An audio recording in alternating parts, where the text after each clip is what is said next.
Hay un misterio que lleva más de 300 años sin resolverse.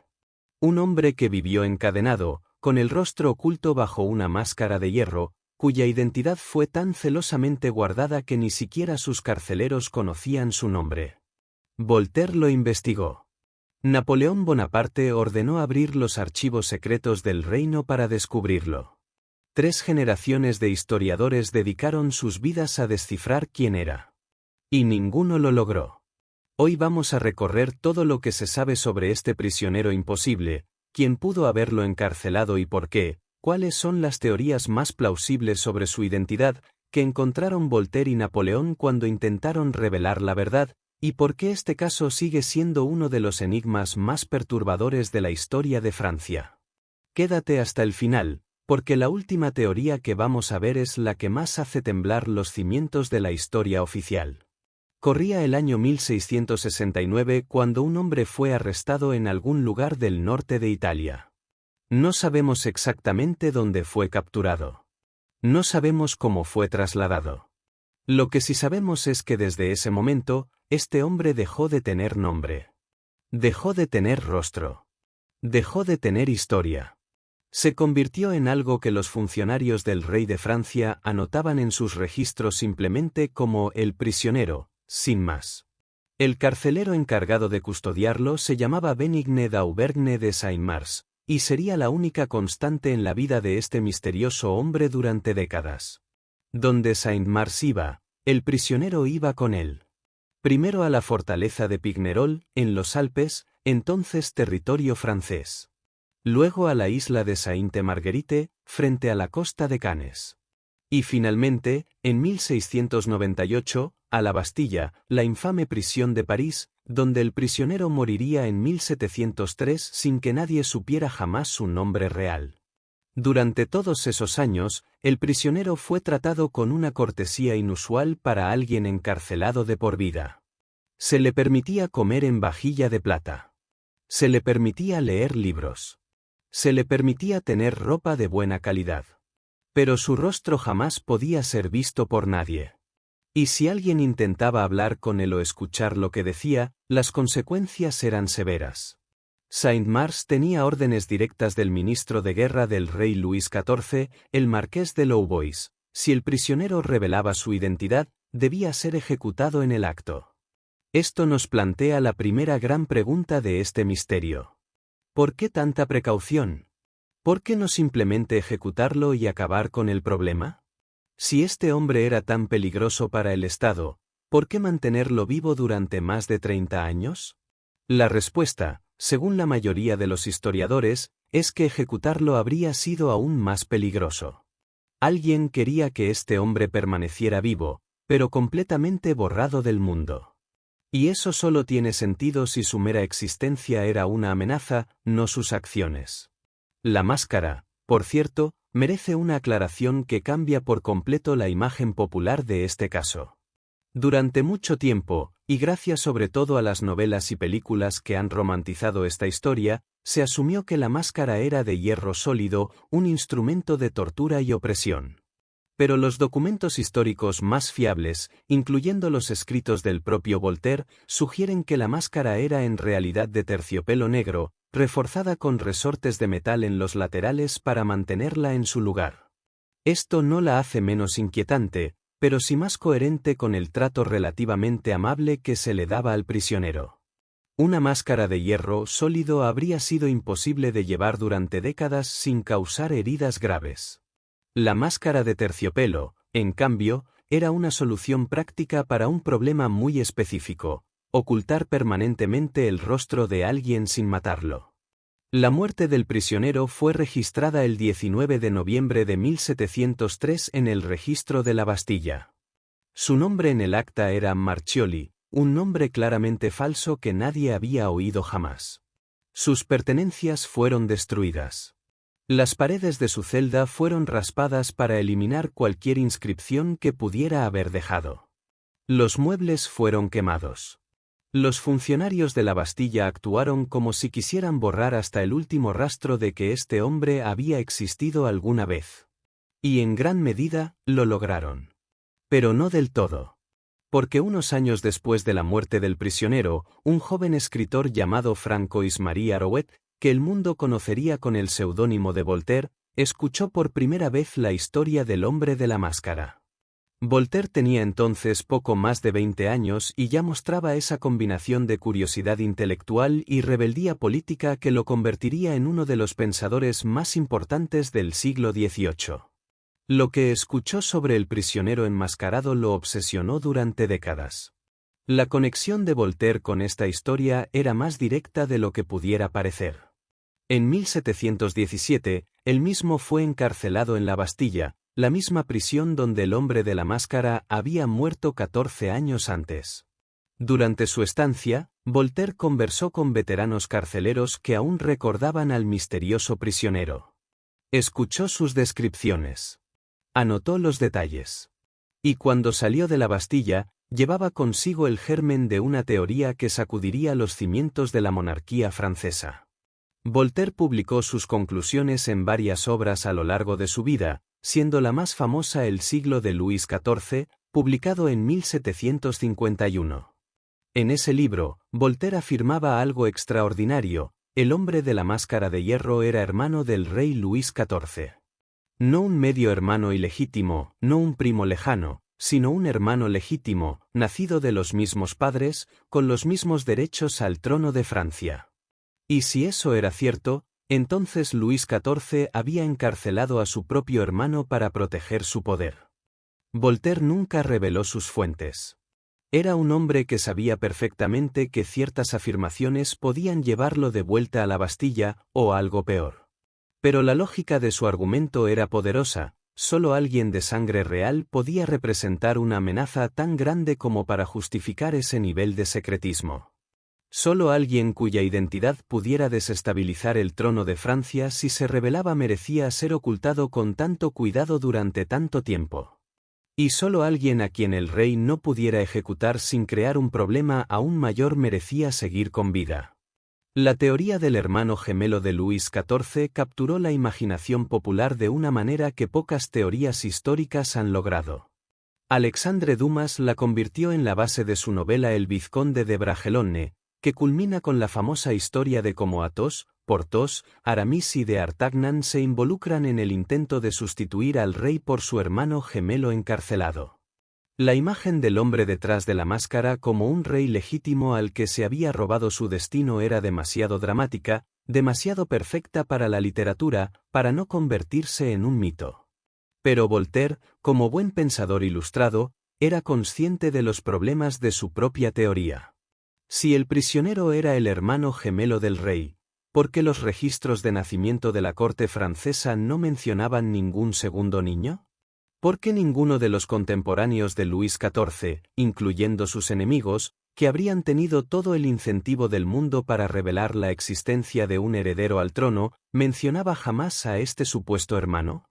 ¿Y por qué, si el objetivo era ocultar su existencia, no simplemente matarlo en la infancia, cuando habría sido infinitamente más fácil? Estas preguntas sin respuesta dejaron la teoría de Voltaire en un limbo intelectual fascinante, demasiado bien construida para descartarla completamente, demasiado llena de agujeros para aceptarla sin reservas.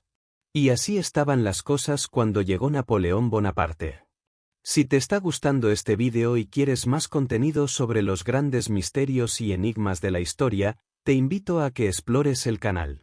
Hay historias igual de apasionantes esperándote. Dale like a este vídeo, suscríbete si aún no lo has hecho, y activa la campana para no perderte ningún nuevo episodio.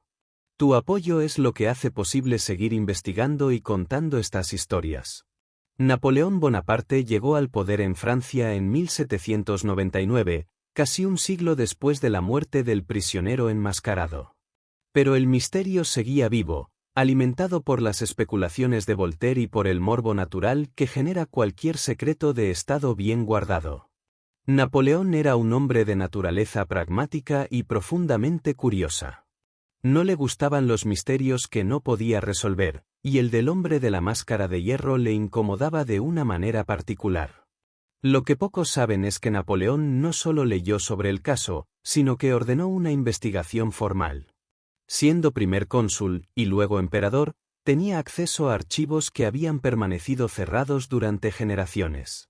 Ordenó a sus funcionarios que revisaran los registros del Ministerio de Guerra del período de Luis XIV, los archivos de la Bastilla, los registros de la fortaleza de Pignerol y los de la isla de Sainte-Marguerite.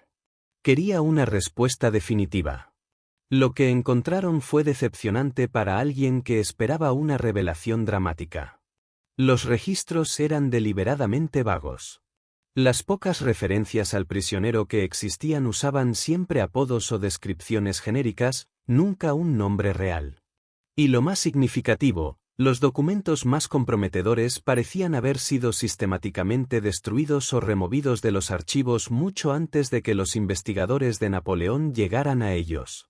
Alguien, en algún momento entre 1703 y 1799, había hecho un trabajo muy cuidadoso de eliminar las pistas más importantes. Napoleón llegó a su propia conclusión, que compartió en varias conversaciones privadas que sus secretarios registraron. El prisionero era probablemente un ministro italiano o un noble de menor rango que había tenido acceso a secretos de Estado comprometedores para Luis XIV. Alguien que sabía demasiado sobre algún acuerdo diplomático turbio, sobre alguna traición política, sobre algún escándalo que el rey Sol no podía permitirse que se supiera. No era un rey. No era un príncipe. Era simplemente un hombre en el lugar equivocado en el momento equivocado. Esta teoría napoleónica, más mundana pero en muchos sentidos más plausible que la de Voltaire, abrió una nueva fase en la investigación histórica del caso. Si el prisionero no era de sangre real, entonces el círculo de sospechosos se ampliaba enormemente. ¿Quién, en la corte de Luis XIV, tenía suficiente secreto sobre el rey como para merecer ese tratamiento? Los historiadores del siglo XIX comenzaron a excavar en esta dirección y descubrieron varios candidatos interesantes. El primero, y durante mucho tiempo el más popular entre los académicos serios, era un hombre llamado Nicolas Fouquet. Fouquet había sido el superintendente de finanzas de Luis XIV, el hombre más poderoso de Francia después del rey, y uno de los más ricos de Europa. Era conocido por su inteligencia, su ambición y su colección de secretos políticos que habría hecho palidecer a cualquier espía moderno. En 1661, cuando Luis XIV decidió tomar el control personal del gobierno, Fouquet fue arrestado acusado de malversación de fondos. El juicio fue un escándalo político mayúsculo, y aunque los jueces inicialmente querían condenarlo al exilio, Luis XIV intervino personalmente para que la sentencia fuera prisión perpetua. Fouquet fue enviado a la fortaleza de Pignerol. La misma fortaleza donde el hombre de la máscara aparecería años después. Y aquí está el detalle que encendió la imaginación de los historiadores: Fouquet murió oficialmente en Pignerol en 1680. Pero hay registros ambiguos que sugieren que quizás no murió, que quizás su muerte fue fingida para permitir su traslado a otro lugar con una nueva identidad forzada. Podría ser que el hombre que murió en la Bastilla en 1703 fuera en realidad Nicolas Fouquet, mantenido vivo en secreto durante más de 2 décadas después de su supuesta muerte. El problema con esta teoría es que Fouquet habría tenido más de 80 años en el momento de la muerte del prisionero, una edad extraordinariamente avanzada para la época. Y los testimonios de quienes vieron al prisionero durante sus últimos años en la Bastilla lo describían como un hombre que, aunque mayor, no parecía tan decrépito como tendría que haber estado alguien de esa edad. Además, la desaparición de Fouquet fue suficientemente pública como para que sus enemigos políticos, que eran muchos y poderosos, hubieran levantado un escándalo si hubieran sospechado que seguía vivo.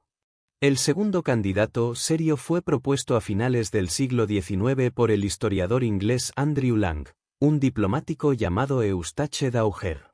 Este nombre aparece en una carta de 1669 del marqués de Louvois a Saint-Mars, instruyendo al carcelero sobre cómo tratar a un nuevo prisionero que llegaría próximamente.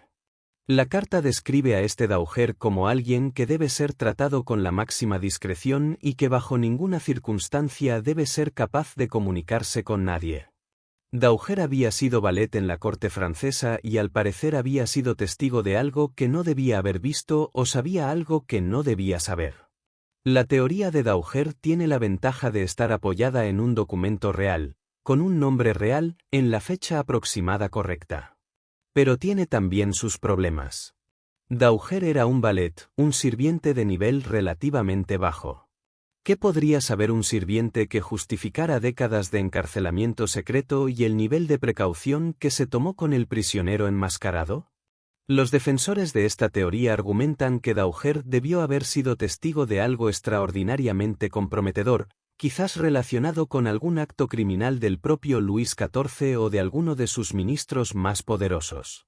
Pero sin más evidencia, es difícil elevarlo más allá del nivel de especulación plausible. El tercer candidato, y quizás el más fascinante desde el punto de vista histórico, fue propuesto en el siglo XX, Ercole Mattioli, un diplomático italiano que había actuado como intermediario entre el duque de Mantua y Luis XIV en unas negociaciones secretas para la compra de la ciudad de Casale. Mattioli había aceptado el dinero de Luis XIV para facilitar el trato, y luego había traicionado el secreto de las negociaciones a los enemigos de Francia, vendiendo la información al mejor postor entre las potencias europeas. Cuando Luis XIV descubrió la traición, ordenó la captura de Mattioli y su encarcelamiento en Pignerol. Mattioli encaja con muchos de los detalles del caso. Fue arrestado alrededor de 1679, lo que cuadra con la cronología del prisionero. Era un hombre de cierta posición social, lo que explicaría el trato relativamente amable que se le dispensaba. Y su traición había sido lo suficientemente grave como para justificar el secretismo, aunque quizás no tanto como para justificar 30 años de encarcelamiento y una máscara permanente. El apellido falso bajo el que fue registrado en el acta de defunción de la Bastilla, Marchioli, podría ser una distorsión anagramática de Mattioli, lo que para algunos investigadores es una pista deliberadamente dejada en los registros. Pero la teoría de Mattioli también tiene sus escépticos. El nivel de secretismo que rodeó al prisionero enmascarado parece excesivo para alguien que, al fin y al cabo, era simplemente un diplomático corrupto. La Europa del siglo XVII estaba llena de traidores y de hombres que vendían secretos de Estado. Casi ninguno de ellos recibió el tratamiento extraordinario que recibió el hombre de la máscara. Tiene que haber algo más. Y aquí es donde entra la teoría que más ha perturbado a los historiadores serios en los últimos años, la que prometí al principio de este vídeo, la que hace temblar los cimientos de la historia oficial. A finales del siglo XX, varios historiadores comenzaron a revisar con ojos nuevos los registros genealógicos de la familia real francesa del siglo XVII. Lo que encontraron no era un hermano gemelo del rey, como había sugerido Voltaire, sino algo en muchos sentidos más perturbador, evidencia circunstancial de que Ana de Austria, la madre de Luis XIV, podría haber tenido un segundo hijo antes del nacimiento oficial del futuro rey o en circunstancias que comprometían gravemente la legitimidad del trono. Ana de Austria estuvo casada con Luis XIII durante más de 20 años sin producir herederos. La pareja era notoriamente infeliz, y Luis XIII era conocido por su preferencia por la compañía masculina. Los embarazos fallidos y los rumores de infidelidades de la reina con el cardenal Mazarino eran del dominio público. Cuando finalmente nació Luis XIV en 1638, tras un embarazo considerado milagroso dado el estado del matrimonio real, ya había susurros en la corte sobre la legitimidad del recién nacido. Si existía un primer hijo, nacido en circunstancias que cuestionaban la paternidad de Luis XIII o que de alguna otra manera comprometía la sucesión, ese niño habría sido la amenaza más grave imaginable para la estabilidad del reino. No podía morir porque eso levantaría sospechas. No podía vivir libremente porque eso podría reclamar el trono. Y su identidad tenía que ser ocultada con una máscara porque cualquiera que lo viera y lo comparara con Luis XIV podría reconocer el parecido familiar. Esta teoría, por supuesto, tiene el mismo problema fundamental que todas las demás: no hay evidencia directa. No hay documento que diga el prisionero es el hijo ilegítimo de Ana de Austria o el prisionero es el hermano del rey. Lo que hay es una ausencia deliberada de documentos, una laguna en los registros que fue creada con intención y que habla por sí sola de algo que alguien quiso borrar. Los tres grandes historiadores del siglo XX que dedicaron monografías completas a este caso, Jean Christian Petitfils, Roger Peirefite y el británico John None, llegaron a conclusiones distintas sobre la identidad del prisionero, pero coincidieron en algo fundamental. El nivel de secretismo que rodeó este caso era absolutamente desproporcionado para cualquier amenaza política convencional. Un diplomático traidor, un ministro corrupto, un noble que había visto demasiado, ninguno de estos perfiles justifica 34 años de encarcelamiento con máscara permanente, la destrucción sistemática de toda la evidencia y órdenes de ejecución inmediata en caso de que el prisionero revelara su identidad. La única categoría de amenaza que justifica esas medidas extraordinarias es una amenaza a la legitimidad del trono mismo. Y eso, inevitablemente, nos devuelve a alguna variante de la hipótesis que Voltaire planteó hace casi 300 años. Este hombre era alguien cuya mera existencia cuestionaba el derecho de Luis XIV a sentarse en el trono de Francia. Hay un último detalle que los libros de historia populares suelen pasar por alto y que merece mencionarse porque añade otra capa de inquietud a toda esta historia. Cuando el prisionero murió en la Bastilla en 1703, Saint-Mars, su carcelero de toda la vida, estaba presente. Saint-Mars había pasado más de 30 años cuidando a este hombre, viajando con él de prisión en prisión, garantizando su seguridad y su anonimato. Si alguien en el mundo sabía quién era el prisionero, ese alguien era Saint-Mars. Saint-Mars vivió hasta 1708, 5 años después de la muerte de su famoso prisionero. Y en esos 5 años, no dijo nada. No escribió sus memorias. No hizo ninguna confesión en su lecho de muerte. No filtró nada a nadie. Llevó el secreto a la tumba con la misma eficiencia con que lo había guardado durante décadas de vida. Lo cual nos dice algo importante sobre la naturaleza de este secreto. No era el tipo de secreto que un hombre guarda por miedo o por lealtad ciega al sistema. Era el tipo de secreto que un hombre guarda porque entiende perfectamente por qué debe ser guardado. Porque entiende lo que pasaría si saliera a la luz. Saint-Mars sabía quién era el prisionero. Y habiendo visto lo que le ocurrió a ese hombre por el simple hecho de existir, por el simple hecho de ser quien era, debió haber concluido que algunas verdades son demasiado peligrosas para el mundo. 300 años después, seguimos sin saber si tenía razón. El misterio del hombre de la máscara de hierro sigue siendo oficialmente no resuelto. Ningún gobierno, ningún archivo, ningún documento descubierto ha proporcionado jamás una respuesta definitiva. La identidad del prisionero que vivió encadenado y enmascarado desde 1669 hasta 1703 permanece en ese territorio incómodo donde la historia se convierte en leyenda y la leyenda en algo que se siente más verdadero que cualquier verdad documentada. Lo que sí podemos decir con certeza es esto: en algún lugar de la Francia del siglo XVII hubo un hombre cuyo nombre era tan peligroso que tuvo que ser borrado de la historia. Un hombre a quien el Estado más poderoso de Europa no podía ejecutar pero tampoco podía dejar vivir libremente. Un hombre cuyo rostro no podía ser visto por nadie.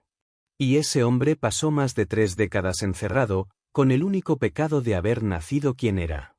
Voltaire lo supo. Napoleón lo sospechó.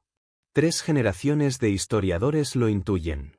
Y nosotros, 300 años después, seguimos mirando hacia esa máscara y preguntándonos qué cara escondía. Eso es todo por hoy.